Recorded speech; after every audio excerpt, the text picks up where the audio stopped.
We are here at Mountain Pass Performance, and this, of course, is the car you know best from them and from Sasha. But as you just heard, he's working on something very special, this 599 GTB that we're going to put on the dyno and make some even cooler noises with. But before we do that, Sasha, can you kind of run us down what your plans are with this car? Well, you know, we've done some cool stuff with the Z, and we thought it would be really awesome to take the technology that we've done in that car and to make into this wild Jekyll and Hyde road car that can go from a comfortable Grand Tour all the way to basically what Kels is.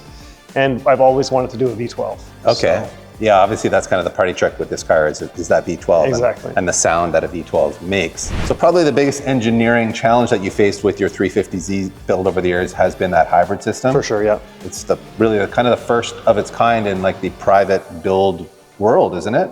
Yeah, I think so, in racing, yeah. It's pretty amazing. And you're going to take that same technology and integrate it into the Ferrari. Yeah, and there's lots of cool things we can do also with a road car, with it being hybrid that we can't do with a race car, or that you wouldn't do with a race car. Okay. So like, you know, being able to drive fully electric mode, and you wouldn't do that on the racetrack. Right. But there's some cool little party tricks you can do with that just for fun. Oh, interesting. And of course, just the 150 plus horsepower while still having that NA response and sound, and you don't lose anything from the engine. You can do torque filling with it and really change the way the car drives. Especially like it's got this tiny clutch and flywheel, and we're making it a 6-speed, so now you can have the hybrid help you off the line, you know.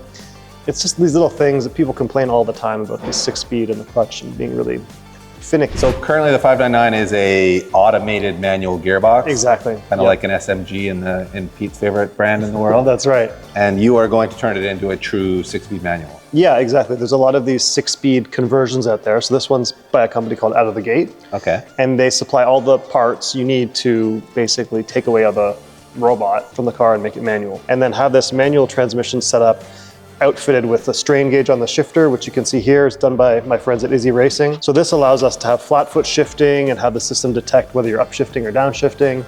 And we may even be able to do things like have a line lock in the clutch pedal. So we'll be able to disconnect the clutch from the engine, have the car drive in full EV mode, or have the engine start automatically on its own like a hybrid would, you know? Oh, cool, so yeah. You can do all these little silly things. Yeah. You sure this is a Ferrari? Because it looks like my dad's C6 Corvette in here, buddy. Keep going with the Corvette jokes, TK. I can take it.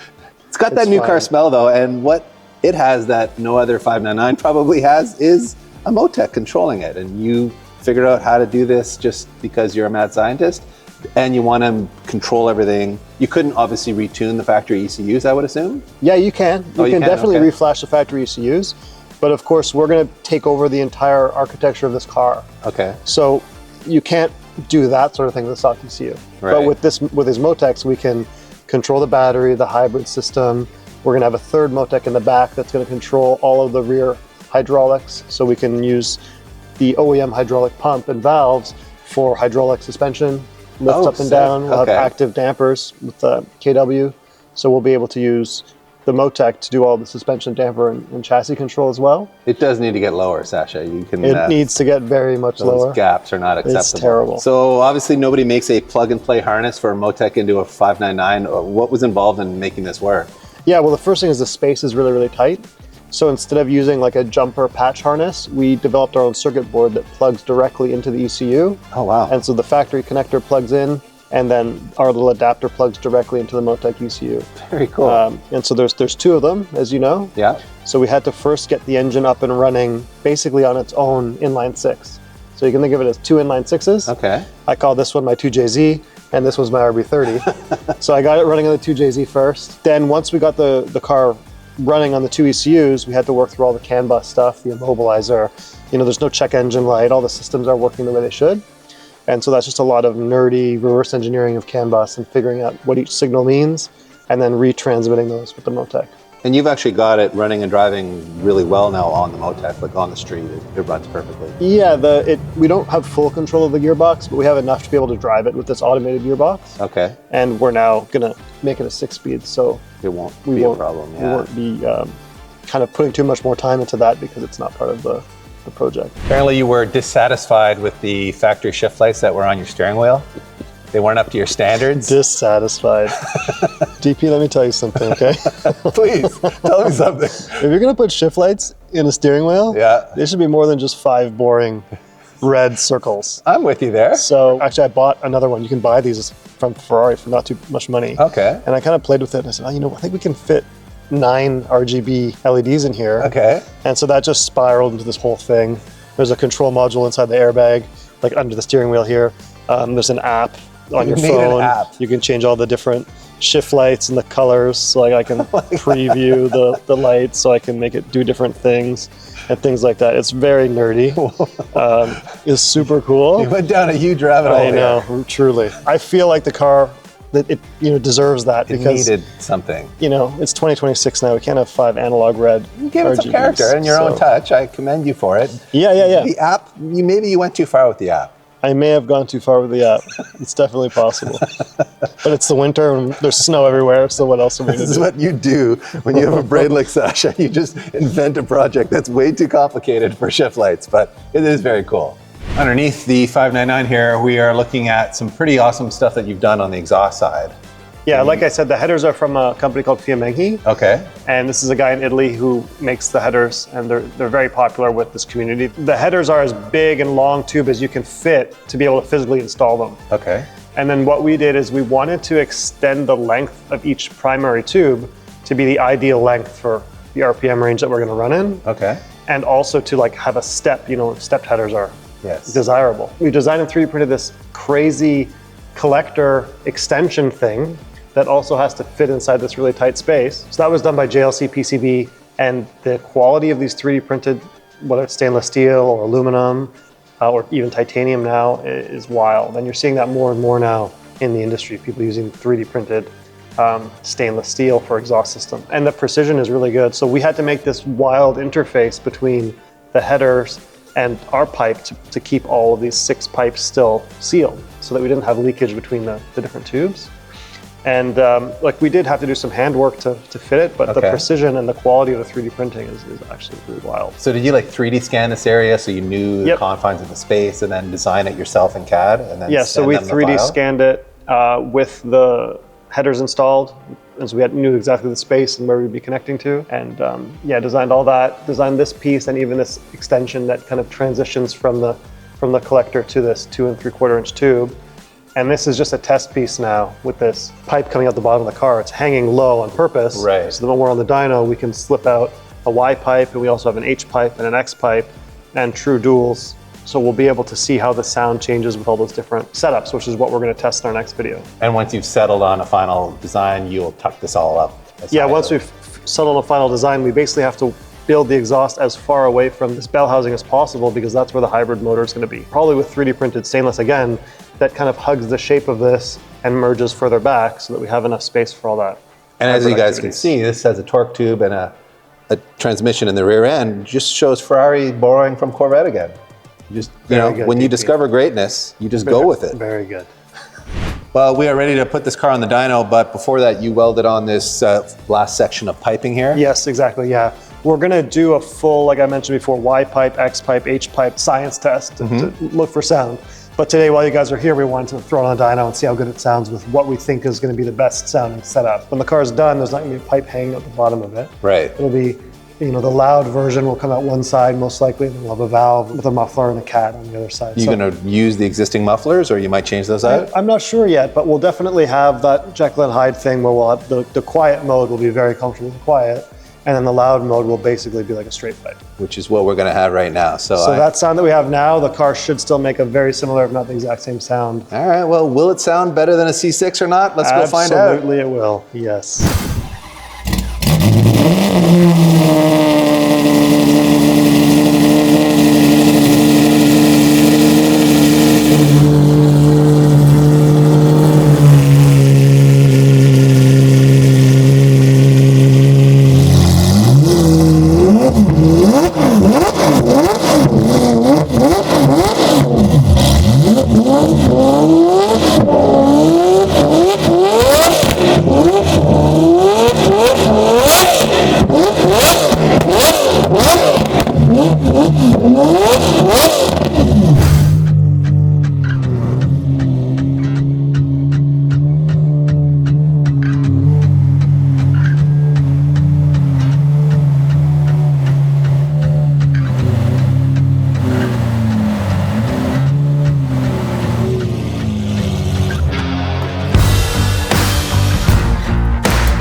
Wow. Well, that sounds incredible. Sounds so good, DP. What a noise. What a noise. It's not a Corvette, is it? It is not a Corvette, everyone. I have been quieted. I've been humbled. This is legit. This car really is all about that magical V12 It's the engine. Yeah, you look at the chassis and some other details and not super impressed, but then the engine's it makes up for it. Super cool. Pretty special. For you non-Ferrari people out there, myself included, this is a 6-liter engine. 6-liter, yep. And with the stock exhaust system, it made 577 at the wheel, or at the hub, I guess? After the Motec and all the tuning as well. Okay. Yep. So prior to that, that's the most that we could get out of it with the stock exhaust system. Stock exhaust Stock system. engine, everything stock. Okay.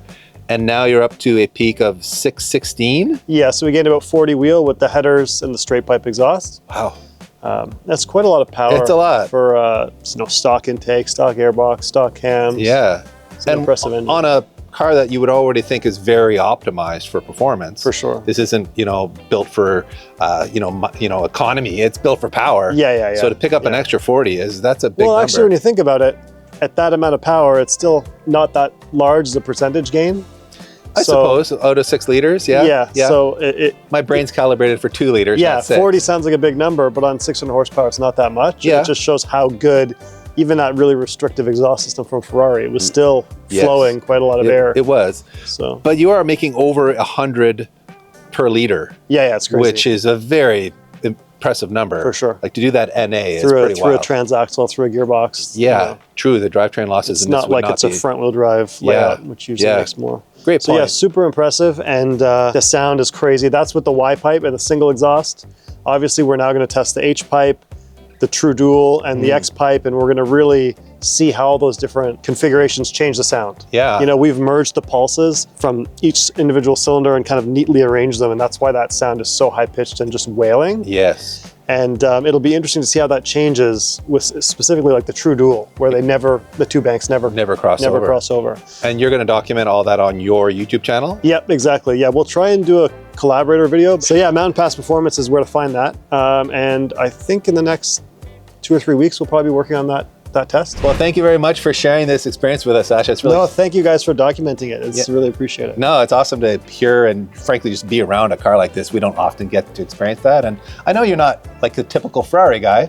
Most Ferrari guys aren't making their own parts and planning to put hybrid systems on them. So you're using this as a science experiment, a learning experience, and just a cool engine to build something really cool. Yeah, and we're trying to show some of the technologies we've done on the Z, how we can apply them as well to other vehicles. Right. So if there's other people in that space, there's not a lot of 350Z owners that want a hybrid system. Right. But maybe we'll find some customers here that are interested in some of these true. Individual or complete packages we can put together. Yeah, that's true. You're dealing with people who can afford to play in that space, maybe a little more than your typical 350Z. Yeah, I mean, a lot of people just buy these things to park them and hope they go up in value, which is a sin. Yes. You should use the vehicle and, wail on it. And yes. So and that's how they're meant to be there's a few of those guys out there. We can Exactly. hope. And you don't plan to just use this car to make cool noises with. You actually are going to make some changes to the exterior as well to kind of match. Yeah, it's like a full project, and it would be a shame to do all this stuff under the skin and have the bodywork still look like this. I frankly really don't like the way that the front of this car looks. Yeah. So we've redesigned the entire bodywork. We'll have a new bumper, side skirts, rear diffuser. Like the whole car will be more like a 599 XX, the race car version of this. Okay. But for the road. And I think it's going to look really, really cool. We're stoked to come along with the ride with you and share it with you guys. So make sure you comment below. Is Sasha insane to be doing this? Yeah, and it's just a huge waste of money. I don't know what we're doing here. Should he have bought a Corvette, everyone? I think we all know the answer to that one is yes, he should have. But absolutely not. We applaud the lunacy, sir. Thank you for sharing once again, and we will see you soon. Okay, thanks guys. See you next time.